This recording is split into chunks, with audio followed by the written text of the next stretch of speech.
Hey guys, beautiful day. Hope everybody's doing well. I'm gonna try to answer the age-old question: how many tractors does a homestead, farm, or in my case, a man need? My wife is convinced the answer to that is only need one. But y'all can give me some comments and tell me what y'all think. As I've watched all my life, old farmers and people that run farms and things, they usually have 2 to 3. You usually have a big one for maybe a front end loader on it for doing some heavy lifting, picking up round bales of hay and big heavy plowing. Smaller ones for doing cultivating and then running around from doing day-to-day stuff. And then maybe one for a backup, which it's always a good idea when you have something that's old and worn out, that you can have a backup, because you never know when something's going to break down. And if you're in the middle of haying season, or you're trying to get in plowing before rains or storm or something in the springtime, you need to get it knocked out pretty quick.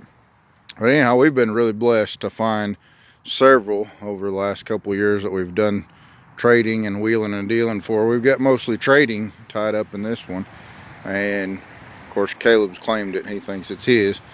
But we love it. It's got the little 2-cylinder Deutz air-cooled diesel, and the brand is a Sedina. It's the same as the Belarus 250, I think is what it is. But it's super fuel efficient. It's not pretty, it's not overly comfortable, but it's made to work and do a good job. And one of the favorite things that we like about it is the down pressure. It's got an external, I don't know if you can see that or not, external hydraulic cylinder that controls the arms on it. And you can actually, it's one of the few tractors that you can actually push down and apply pressure with, instead of just having it float level. So if you got a driveway or something that you're wanting to knock off a high spot, it's really nice to be able to cut the blade down in and push down on it, put a little pressure on it, and cut it down in, as opposed to having to float over it 20 or 30 times. Sometimes you get a driveway that's just packed hard as a rock. Well, yeah, here's the shop site, getting it cleared out. And then of course Hayden's little shop, envious of, right back there in the corner. Dad's gonna go, his shop's gonna go out in front. But anyhow, that's tractor number 1. That's our favorite right now. We'll go look at some others. Tractor number 2, or maybe I should call this number 1 since we had it first. We got it sitting back here at the back of the orchard. Now, if you guys haven't got a chance, go back and watch some of our old videos. Oh yeah, let me throw in this while I'm on the subject.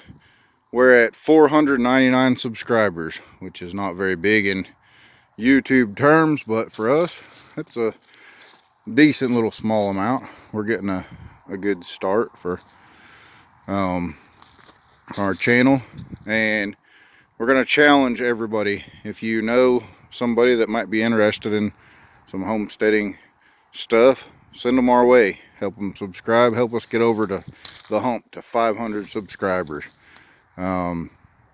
Eventually, maybe we'll do give out some gifts or something. I know some of the good YouTube channels I've seen, they make my buddy Micah McGee, if everybody hadn't checked out his channel, that's pretty awesome. But they do a cookbook, and they've got some pretty neat things that they've got going on.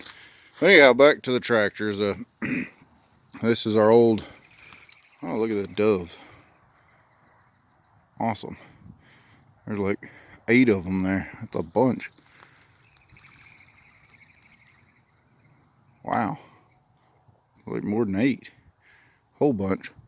This is our 1952 Ferguson, and we had to put the clutch on it last winter, and parking it up there on the hill because the starter's out on it right now. like any old piece of equipment, you gotta put the money out for maintenance or piddle and poke with them when they aggravating to work with.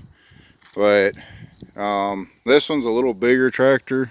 It's probably 35. I think the Sedina is around 23 horsepower, if I'm not mistaken. And this one's a 4-cylinder gas, so it's probably 35, maybe even 40 horsepower. And it plows quite nicely. Like it pretty well.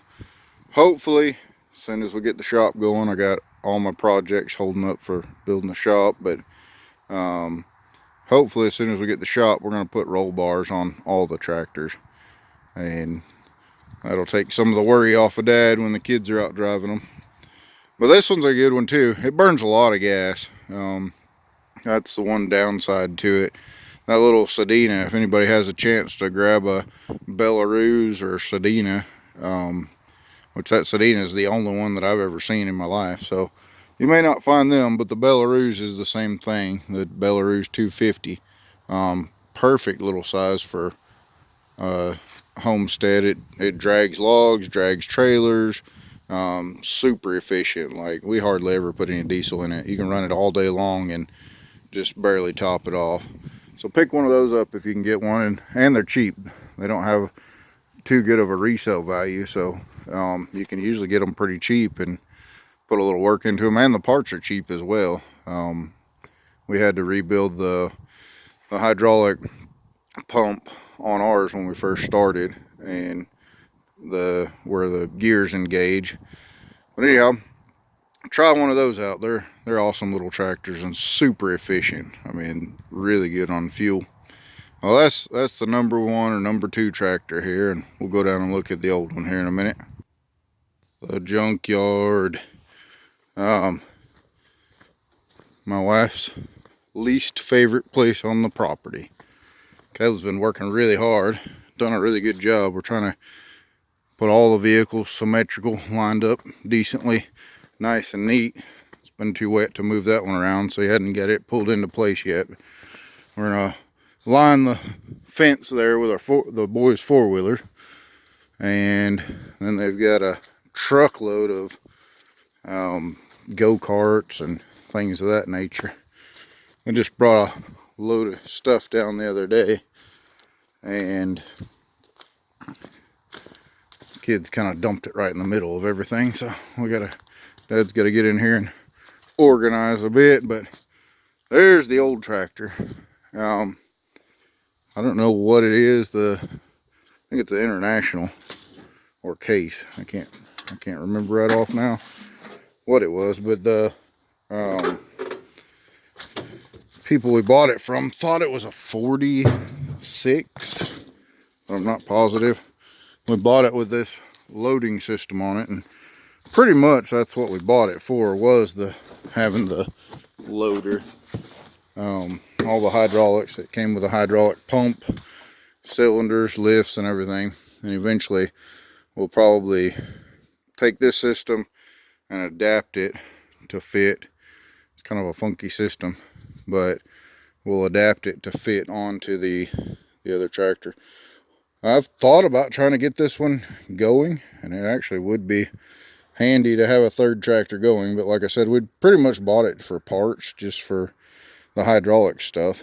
And if we don't get it going, we've got a neighbor, right? Our next door neighbor is an older gentleman, and he collects old tractors, and he's been after me for a month or two to come over here and take some pictures and show him what this thing is, so he's been wanting me to give him a price on buying it from us. So I may decide that it's too much to mess with. The motor's locked up on it. But we may decide that it's too much to mess with and just sell it to him. But anyhow, that's our 3 tractors. They're old junkers. We probably got less than these. Well, I know we do. In all 3 of them, we got less than $1,000 in all 3. So got less than 3 tractors than what you could buy one well-used tractor for, if you're just buying it straight out up and running. But we've got, like I said, with a little bit of time and money and effort, we've been able to buy 3 of them and have 2 of them up and running at least. And that way, one of them goes down, we still got another one for backup.